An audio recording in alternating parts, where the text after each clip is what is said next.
thanks so much for joining me today. There's so many webinars, online tutorials, blogs, and other online training mechanisms available today that you can really pick and choose anything you want to find answers to problems that you maybe need solved. So the problem I want to tackle today is engaging the online learning for our IO students. So in all my recent conversations with different colleagues, they ask me about engagement. Usually it's work engagement. And it's a topic I've researched and I've written quite a bit about. They want to know how to engage their students in class, especially given the shift from face-to-face courses to forced online. These days, it's just so much harder than ever to focus and to feel excited about what we're doing when there's so much going on around us. So we know from the research that student engagement is significantly positively related to student achievement. So for this webinar, I'm going to focus on engaging your IO students in their online learning. So I study and I write about work engagement, so I know what effect being engaged has on our ability to learn at work and invest ourselves in our work roles. It turns out that student engagement is kind of similar to work engagement in terms of the psychological motivation that it signals, though as a concept, it's described a little bit differently in the research literature. So it's essentially student engagement is what we see in students when they're paying attention, they're demonstrating that curiosity, the optimism, and the enthusiasm while they're learning. So basically, when they're invested in their learning, they're absorbed in it, they get excited about it, and they're engaged. We know from the research that students who are engaged learn more. There's a little bit more to student engagement, but right now that's a good initial starting point. So I'm focusing this webinar on what I did this past semester to maximize student engagement in my forced online course. So my goal is to share with you how to get your students to elaborate on their reading, help motivate their own learning, and shift the responsibility for engagement from you to them so that your students can be engaged in your online course. Now, shifting responsibility from you to them doesn't mean you get to sit back and be a crummy instructor. There's substantial research that shows that the effectiveness of your teaching directly affects your students' engagement. However, it's not up to you alone. So fortunately, I learned a few things from the science of learning and online teaching that I could leverage with my course. And it turns out that many of these concepts are key antecedents of student engagement. So I'm going to go over a few of those here, and then I'll talk about how I pulled them together in my course this past semester. I'm going to illustrate the different ideas I leveraged using my book, Organizational Psychology and Behavior, second edition. However, the principles or the ideas that I'm going to share with you today, they really apply to any textbook in IO that leverages science of learning concepts. So I'm going to turn now to what the science of learning tells us that we can use in our online course. Repetition alone, also known as rote learning or memorization, is not enough for learning and retention. Some forms of rehearsal might work temporarily for keeping information at the top of the mind, but we know that these methods don't support the formation of long-lasting memories. Instead, making information complementary across modalities helps students understand and retain ideas. So for example, you share your content using pre-recorded videos, using graphics that illustrate the information being shared, and ensuring that what you're sharing is consistent with the assigned readings. All of that helps students develop an understanding of the material and helps with space studying and the concept rehearsal over time. And many of you already know this. In 1885, Hermann Ebbinghaus determined that unless we consciously review what we've learned, we forget the information fairly quickly within just a few hours, especially for meaningless data. So Ebbinghaus taught us that spaced repetition can significantly increase our memory retention. As shown in red in this curve, this represents just a single review session. And shown in the green bars and curved line is our retention after a third review session. So it turns out that sharing complementary and consistent information across modes, so again, that's your recorded video or recorded lectures and readings, other shared content throughout the week and across the different modules that you have, along with reviewing concepts before moving to the next idea, all together form a spaced rehearsal. And importantly for engagement, when students start understanding the material and they feel like they're remembering it, they build their self-efficacy. They start to feel competent, and that contributes to their engagement. So by incorporating a form of studying and rehearsal directly into the learning process via the text, the videos, the exercises, students can focus on their learning, increase their retention, and it promotes their engagement in the course content. So another concept in the science of learning is called elaboration. And I really like this concept. So elaboration involves linking new information to what we already know about the course content, or maybe even about ourselves. So by forming associations between the new information and existing information or personal experience, you can promote your learning and understanding of the new material and just automatically remember it better, which develops your sense of mastery. And that's a key component of student engagement. Another benefit of elaboration that specifically applies to IO psychology students is in helping them connect theory and scientific evidence to practical application. So something else that elaboration does for us in terms of engagement is it starts to shift the responsibility of engagement onto the students. And the way this works is they elaborate on their reading.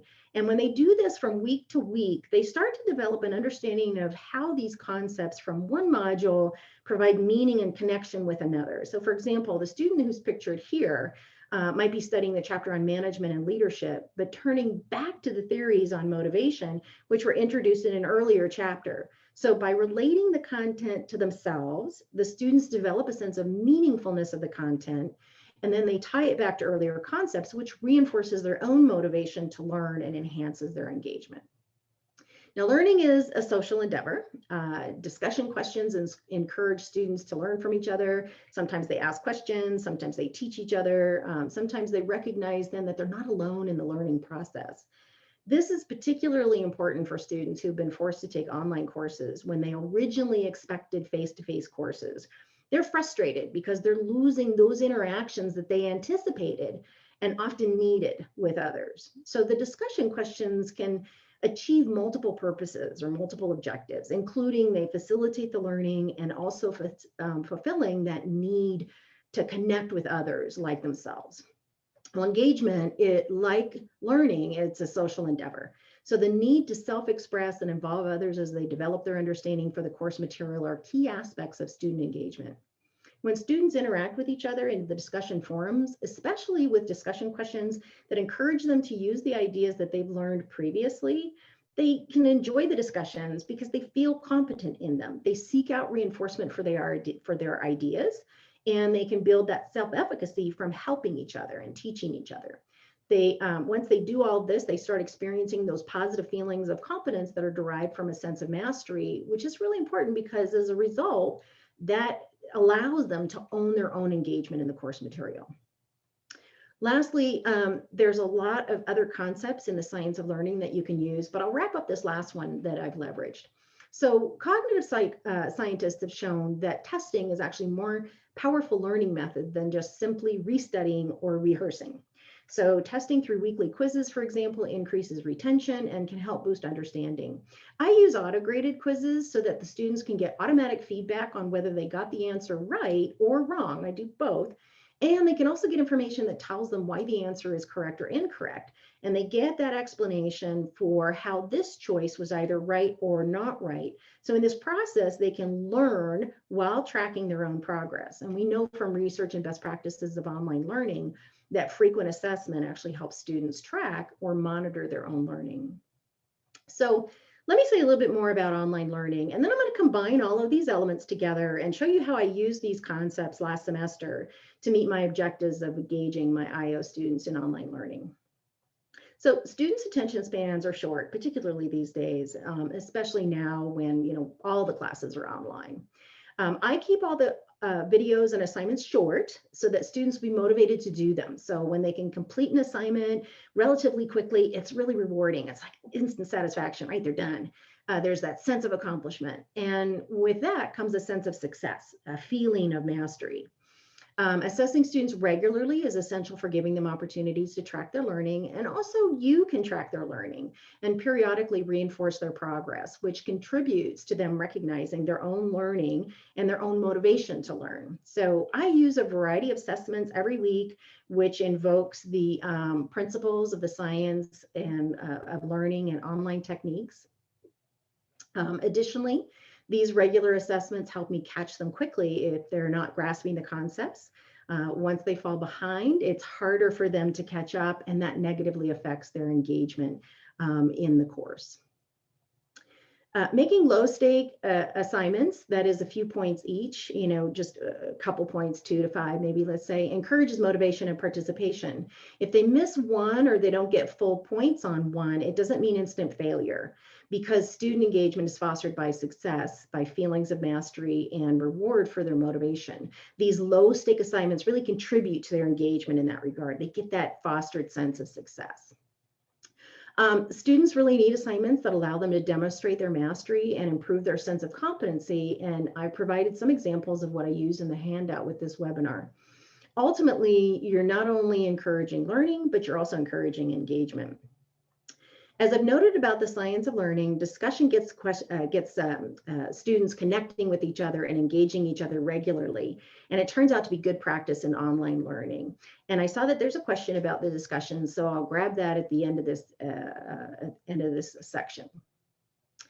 There's a lot of really good webinars on how to teach online, so I'm not going to keep going over that, but my focus in this webinar is how to engage your IO students in their online learning. And as I mentioned, student engagement is such a social endeavor.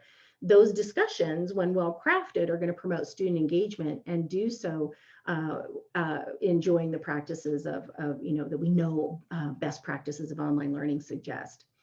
All right, so I'm going to share how I pulled everything together, and I'm going to share that this is the way that I achieve my objectives for engaging IO students in the online course, and then I'll get back to the question on the discussions. I started my course with an exercise and discussion thread on growth mindset, and it's a concept made popular by Carol Dweck. Many of you may know it. Dweck found that we can sometimes have a fixed or growth mindset. Now, fixed mindset assumes that our personality, our intelligence, and our ability are all static, that we cannot change them, and that by avoiding failure, we can continue to be perceived as smart. So with a fixed mindset, you feel you have to continuously prove that you're capable. In contrast, a growth mindset says that we thrive on challenges. We see failure as an opportunity for growth, and we believe that we can change our personality and our abilities. So people with a growth mindset believe they can achieve whatever they want, and they feel potential and encouragement. Now, Dweck suggested and also showed in multiple research studies that we can change our mindset from fixed to growth. And in doing so, we can approach learning positively, where our mistakes are okay and we learn from them. So by framing the course and the approach to the course as an opportunity to learn and develop that growth mindset, I can start students focusing on the meaningfulness of the course and on establishing a learning approach to exercises. And I found that that was an important initial step for developing student engagement. I've included some of those initial discussions and exercises about growth mindset in the handout associated with this webinar, just so you can see what I did. I sent out weekly announcements on Saturday morning, reminding students of upcoming assignments that are due for the next week. I also include a little introduction to that week's topic, which helps introduce how the next week topic builds on what they've already done. So I'm kind of, keeping that consistency for them. Every module for the course covers a single chapter, and it's designed to be completed in 1 week. So to promote the maximum engagement, this is really important. I organize the course so that students work through each module the same way. So that way they know how one module works. They don't have to keep trying to struggle and figure out how to get around the course. Each module is mapped out in a linear fashion in which each touch point in the module builds on the other. So as students progress by hitting the next button as they complete assignments, they refresh what they've read and they elaborate on the ideas to associate their understanding of the material with their personal experiences, and also with the previous content. So each small stake assignment builds success and confidence, and that supports engagement. I make sure that there's consistency between the textbook, the mini recorded lectures, and the assignments. And so here's an example of what each module looks like in my learning management system. You can see that each one has discussions, exercises, and elaborations. They're all writing assignments, and they require students to respond using their own words. Some of them have rubrics to remind them of that. The exercises are assignments that require students to specifically write about the content of the chapter. So compare and contrast theories or develop examples using the content of the book. So the exercises focus on knowledge acquisition. The elaborations instead, they are focusing on associating the acquired knowledge with previous knowledge and with details about the self. So this is where they elaborate in the content by discussing how it applies to new situations or how they can use this information in their daily life. Each module has discussion threads that are due on Thursday night at midnight. The exercise and elaborations are due on Saturday at midnight, and the quizzes are due on Sunday at midnight. And that's true for every module, so they know. For me, to keep the students focusing on the same topic as they participate in the discussion thread, because I want to capitalize on that connection component for them, I only make modules available about 1 to 2 weeks in advance of their due date. So maybe 2 to 3 are available or accessible to the students at any one time.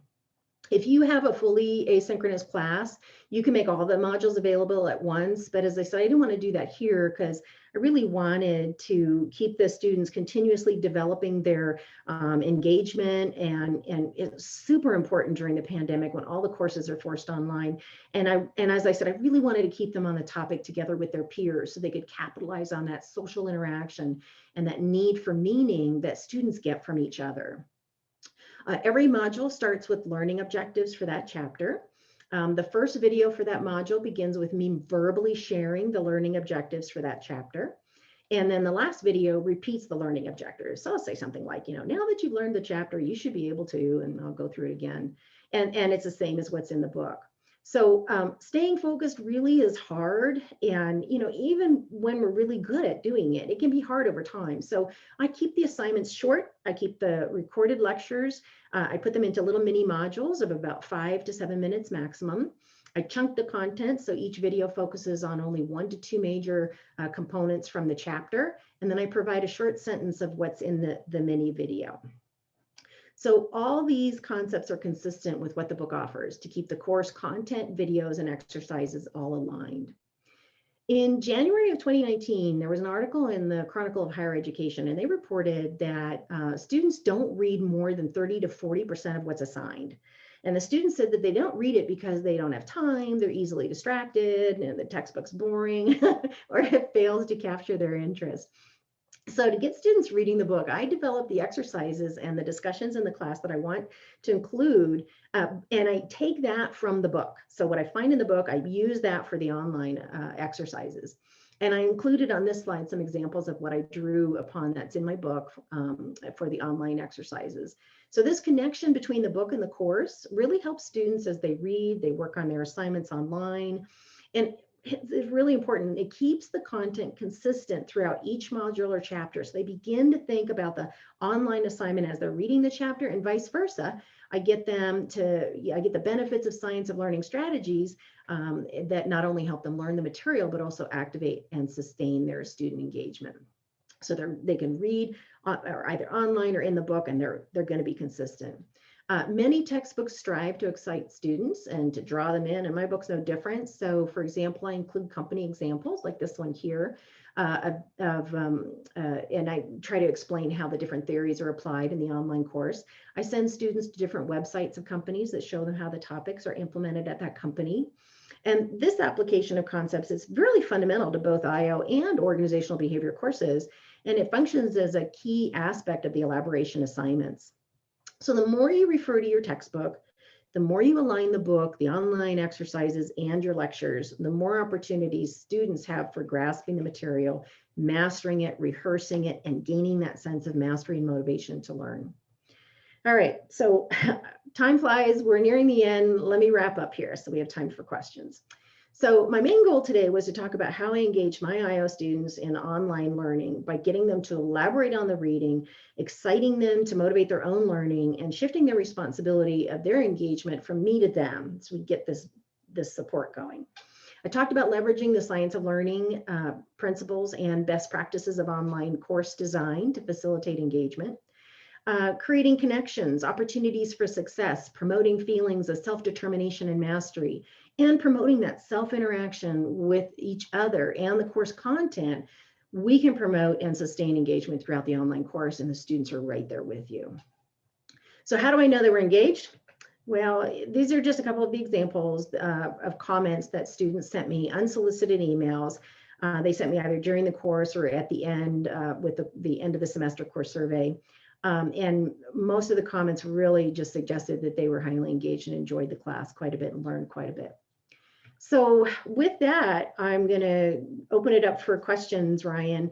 And I see that there was a question about the discussions that I said I would get to. So why don't I go ahead and answer that right away? Sure. Ryan, can everybody see what's in the chat? No, it was just sent to the panelists.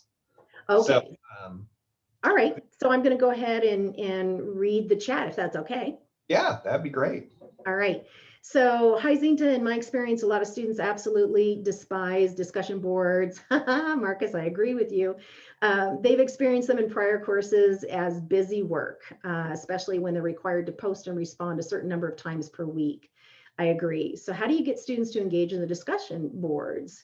And given that they're already a negative perception about them? Wonderful question. Thank you. So what I did in the beginning of my class was I actually started in the discussions with them. And I also had my graduate teaching assistant join in the discussions as well with them.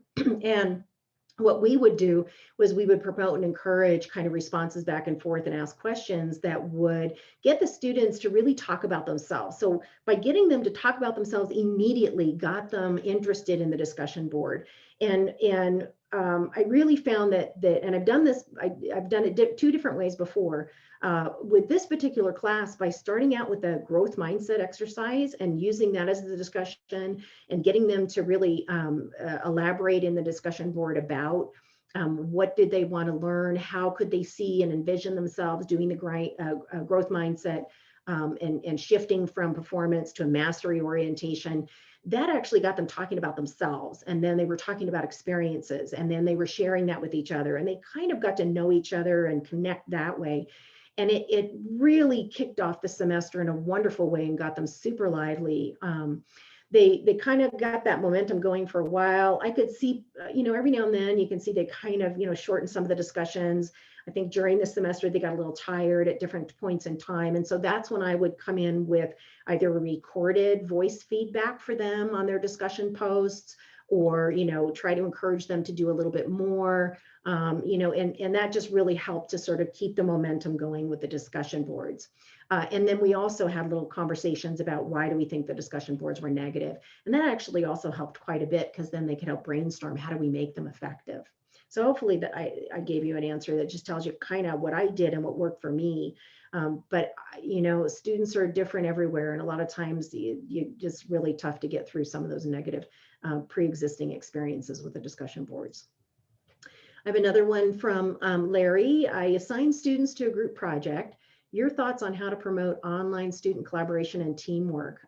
Thank you. So with this particular class, I also had 3 labs that I supervised, and we did the labs online as well, which was just a whole nother experience altogether. I won't dive into the details here on how we did that, but what we did for online student collaboration and teamwork in those particular labs, what we ended up doing was really using the capability of Zoom with the breakout rooms. And then we would go into the different breakout rooms and get the students to, talk about their collaboration. And with all of these online video chat platforms, you can only have like one person talk at a time. And so what we would do with the students is we would make sure that those team groups were small enough so that they could each get a chance to go through and have conversations without feeling like, you're stuck because you can't talk because there's so many people in that particular team group.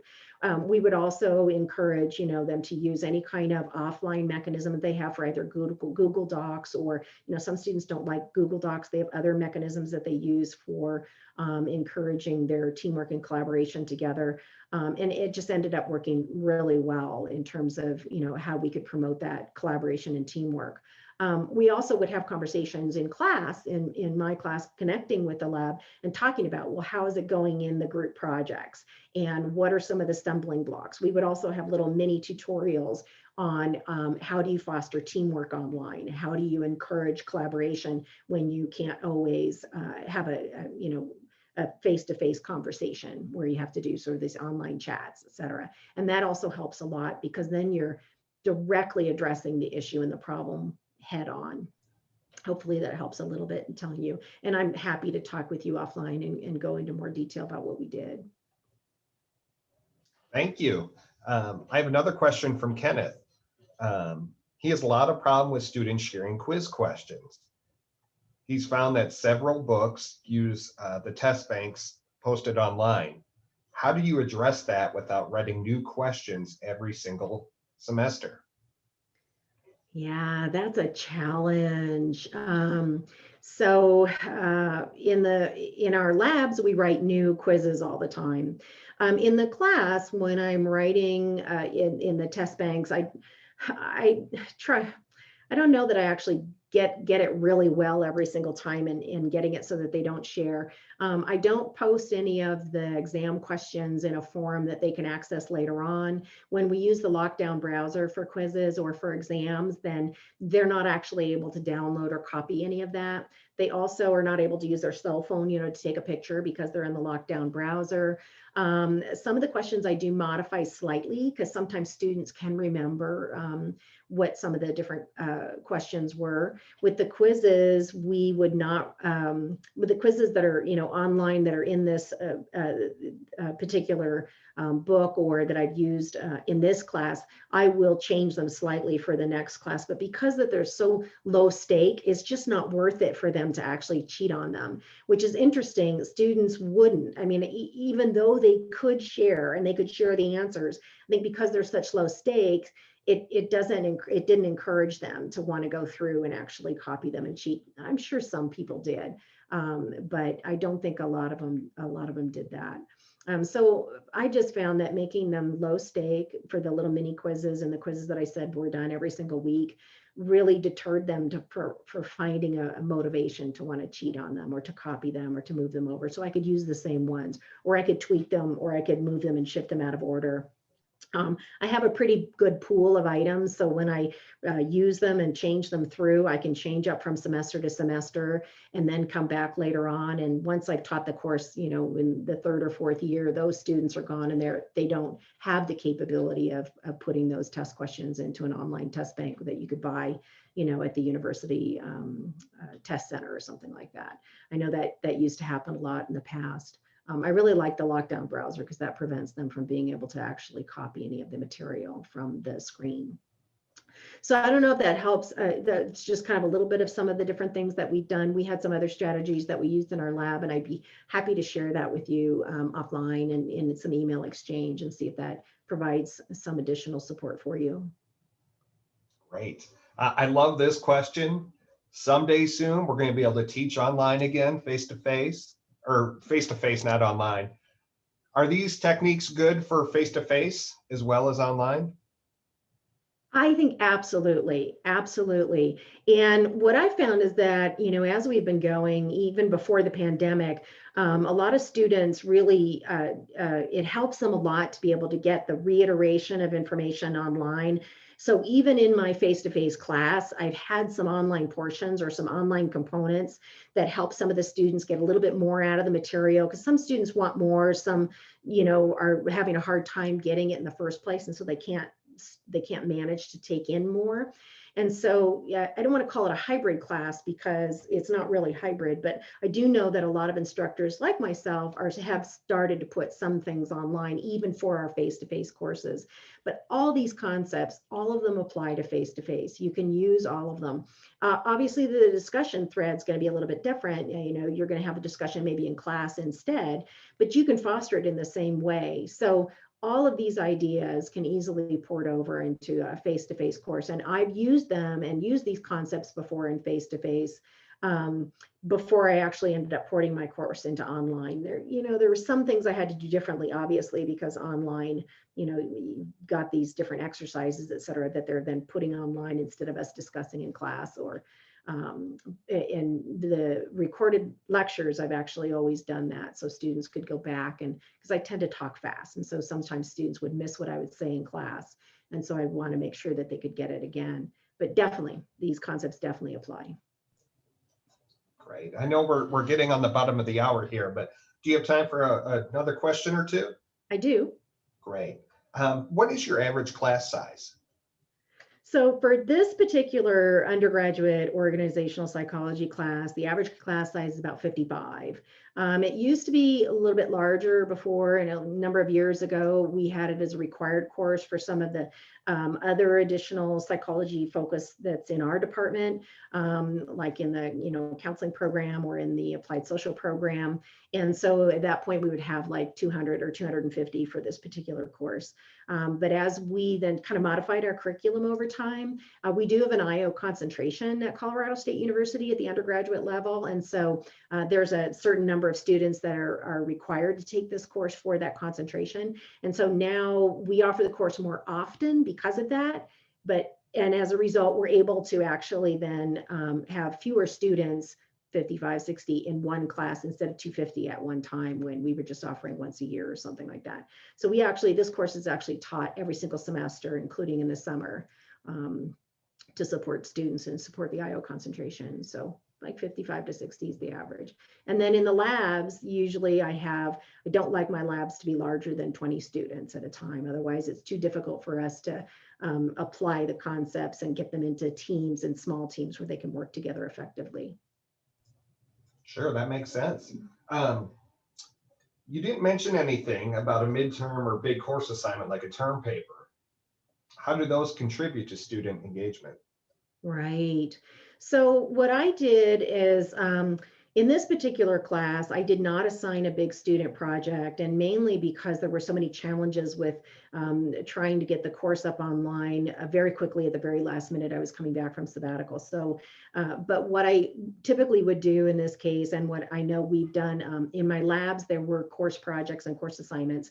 What we would do is use these same principles and concepts, but make it so that we would chunk it into more pieces so that we're not making it just one big massive assignment. Because sometimes when you do that, then students are so focused on that one big major course assignment, and I've seen this in my face-to-face classes as well, is that they lose sight of everything else and they're just focused on trying to maximize their points on that particular assignment because it's such high stake that they can't afford to lose the points on that project. So when I break up those big assignments into smaller chunks, like maybe 3 parts or 4 parts, not only is it more structured for them and that keeps them going, keeps them excited, I can give them regular feedback, which builds that self-efficacy and competency and mastery.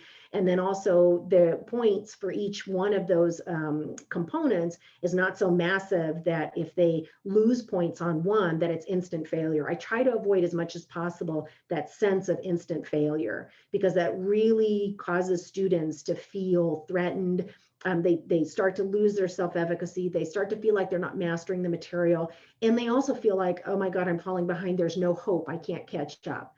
Same thing with exams. I try to avoid just a single midterm or just a single final. I break it up into multiple exams and then, require them to, reuse the material or talk, how does this new material that they're tested on relate to the previous material that they were tested on, so that I can kind of get that cumulative learning.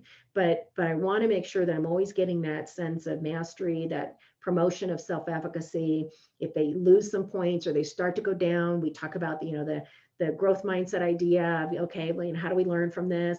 On course assignments, big assignments, what I'll also do is give them an opportunity to, if they didn't do well in a particular section, take the feedback, go apply the feedback and resubmit it again. And we'll give them an opportunity to actually learn from the feedback and improve their points on that particular project. So I'm trying to get them away from, I got to count points, to how am I learning on this, and how am I going to master this, and how am I going to use it for my future, and how am I going to apply it? Just to really, again, build in and capitalize in all of those concepts of the science of learning and student engagement. Excuse me. Do you have international students taking this course? Do I have international students? Yes, I have. This last semester, I'm trying to think, I don't remember. I think the international students I had this semester were here in the US. Are you asking international students dialing in from overseas and not international here in the US? Well, I'll answer. Oh, both. Okay. So I did not have any students dialing in from overseas. I did have international students where, English was a little bit difficult for them in the class, and they were dialing in, but they were actually located and based in the U.S. as far as I know. I was not familiar with any students who were international with a big time zone difference or any of that kind of stuff. I mean, that changes the dynamics tremendously. But I think the online course in some ways facilitates it for the international students because of the time zone difference. Is there a particular question associated with the international that I might be able to provide a more concrete or better answer for, or say that I don't know? Okay. So just curious, thanks. Okay. Happy to chat later if you think there's something that I can be helpful with. Thank you so much, Dr. Byrne. Thank you. Zinta has volunteered to answer any questions you may have on her presentation and publication. I'll be sharing her email address along with a recording of this webinar in the next day or two. I've certainly enjoyed this. I hope everyone else has as well. Great. Thank you so much, Ryan. Thank you everyone for participating and for attending the webinar. Very exciting for me to have you all here. Thank you so much. Thank you. And I do want to remind you that we have a couple of great webinars that are coming up next month. We're hosting an Equity and Inclusion Leadership Series that begins on February 5th and a Study Skills webinar on February 17th. For more information and reserve your spot, visit www.kendallhunt.com/events. Thanks again, Dr. Byrne. Thank you. You're welcome. Have a great day. Thank you. You too. Bye-bye. Bye.